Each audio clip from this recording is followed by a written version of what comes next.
go all in and put the passion behind it and the resources behind it. It is home. It is home for me. I live for that moment. It's exhilarating.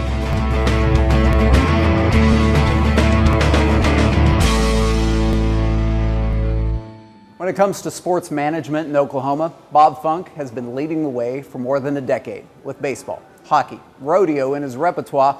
It only made sense to add the world's most popular game. I recently had the chance to sit down with the co-owner of the Oklahoma City Energy and talk about the state of soccer, both here in Oklahoma and around the country, and take a look at what the future might hold for football in Oklahoma City. 2.5 seasons, it's been a wild ride so far. Did you ever see soccer growing the way it has for the Energy so far? You know, I got to be perfectly frank, no. I underestimated the demand for soccer in Oklahoma City. Really underestimated it. The pent-up demand here, the interest, I think it's just really cool that everyone has embraced the product like they have and been so excited about coming out to the games on a regular basis. It's just a really unique and neat thing to see. I've never seen a sport begin its professional inception in a market, and never have seen it be, I think, such a special experience to see it grasped by the Oklahoma City public and the citizens. It's been really neat. And I think the support also hand in hand with the success of the team. I saw you after that Colorado Springs game. You were pretty jacked up. That had to be cool as an owner to experience that. No, it's fantastic. As a fan of all sports, that competition, the environment that's created, and the excitement that is generated through sport and through the competition and the just that cliffhanger moment of whether you're going to win or going to lose, the drama that's created and how much fun that is. I love that. I love that. And anytime I watch a sporting event, I live for that moment. It's exhilarating. And that was that moment. I think exhilarating encapsulates that whole moment of Colorado Springs and what happened there. And it's neat to see and really a fun item or fun thing to see us generate that on a night-to-night basis. You've got Oklahoma roots, you've got sports roots, and I think that's important to be a good owner these days, to have a true identity within the community, but be invested in that community, both with the product, but also with the community as well. Growing up in a small community like Piedmont, where I grew up, sports was key. It brought all the citizens of the community together, and for really kind of both entertainment and kind of a common cause. So everyone would show up for the high school athletic games, whether it be football, basketball, baseball, whatever it was. And as a basketball player, I really enjoyed that experience and thought how important it was, and reflected back on how it really brought the community together.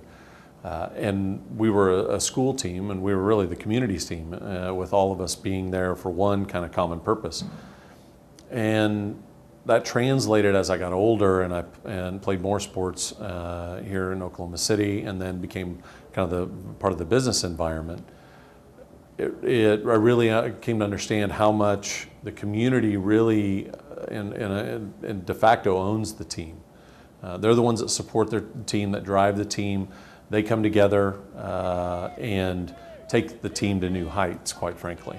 And so I really firmly believe that the team is just a community asset. Even though Tim and I may own and operate the team, we feel like it really is there for the community, and they've been great to support us since our first year. And that's really a part of soccer, actually. The community, the town, the city owning the team. We see that in professional sports in America, the Green Bay Packers or whatever, but sure, that is kind of the model in Europe, and I think that's part of the success long-term for a soccer team in the States too, right? No, absolutely. The supporter culture is so integral, not just, and it's unique. It's unique in sports in America, I think, in that because they drive so much of the experience within the stadium from a game-to-game standpoint. They really do drive a lot of that, and their grasp of the game, their willingness to support the team no matter what, I think is infectious and really brings the community together and just makes that experience so much more vivid and visceral. It's really a really unique thing about soccer. And that's why I'm really excited about, and Tim and I always talk about this a lot, about the unification of Oklahoma City through soccer. And I think that we have an opportunity here to bring everybody under one banner in Oklahoma City, and I think that that's really important. It's an important unifying factor that soccer can be that kind of linchpin for what we do. And it is fairly unique, and it is important, and I think in any sport, that you have that dedicated fan base and that group that really bleeds green from our standpoint. You and I are about the same age. We, growing up, had that kind of boom of soccer, late 70s, early 80s. I remember going to Oklahoma City Slicker games at Taft Stadium as a kid. And then it kind of waned. And now it comes back into really the dawn of a golden age. Is that too dramatic for soccer in the United States? I don't think so. I think soccer's experienced exponential growth and really being a part of the World Cup and that experience, and advancing ourselves athletically, not just in the Olympic framework, but on the in the world game in soccer, I think is important. I think it's important to all of us as a country that we have a lot of pride in our athletics and our athleticism. We have since the early 20th century. We've taken great pride in our athletic accomplishments through the Olympics and our other professional sports. And I think soccer is just the next evolution. It's our way of stepping athletically onto the world stage and saying we're ready to compete, when a lot of people didn't think we were and didn't think we would be successful. But year after year, you see us improving within the World Cup standings with the men's national team. The women's national team is huge. I mean, they've had huge success and have already attained the level at which we want to on the men's side. So I think that's just going to continue.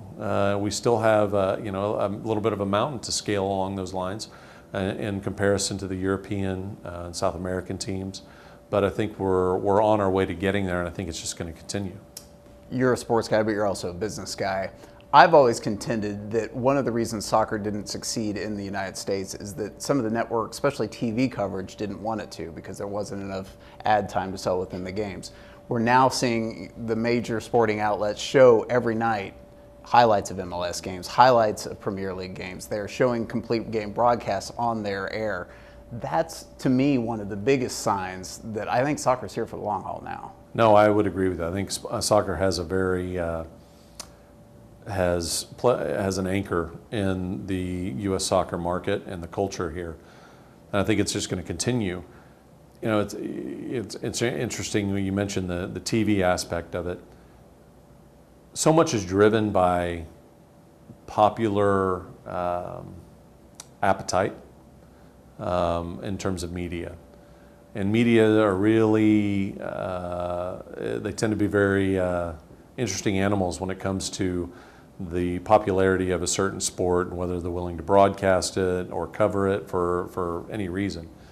And it all is driven by popular support and by the vast amount of people that are taking interest in it. And I can understand why they weren't willing to televise it because it hadn't really become ingrained in our culture. But over the last 30 years, our culture's changed vastly in terms of demographics, the age range, and the youth movement in terms of youth soccer, and how we were now on our third generation of youth soccer.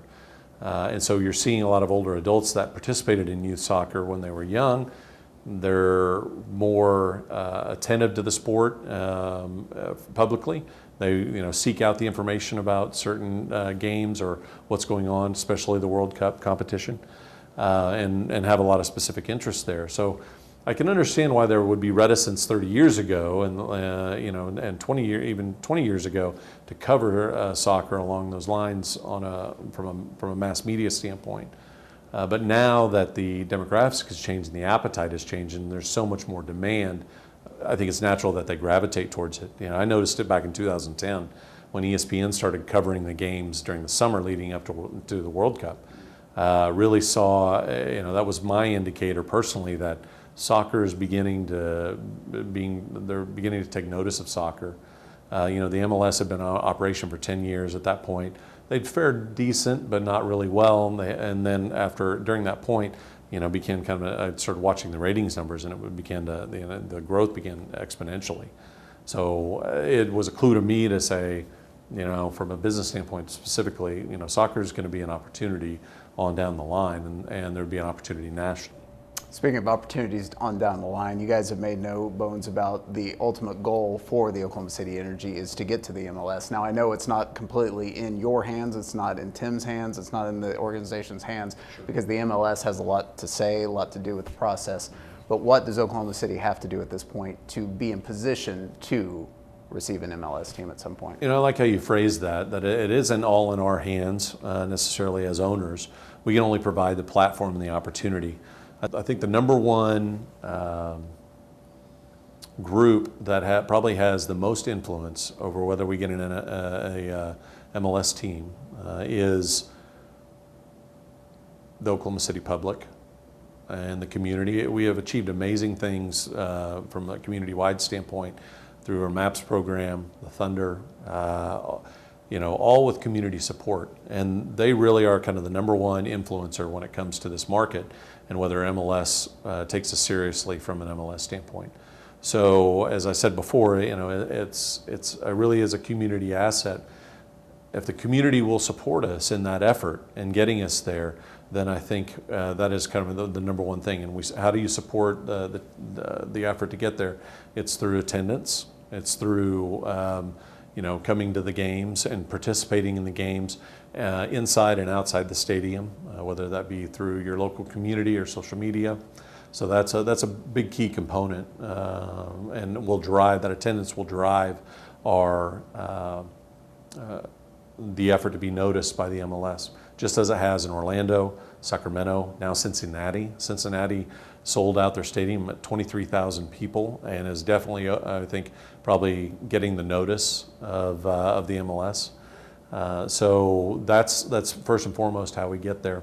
With the wisdom, experience, and commitment to put a winner on the pitch, it looks like the future of soccer is bright for OKC, with Bob Funk leading the charge. From the Aloft Hotel in downtown Oklahoma City, I'm Brent Skarkey for Energy FC TV.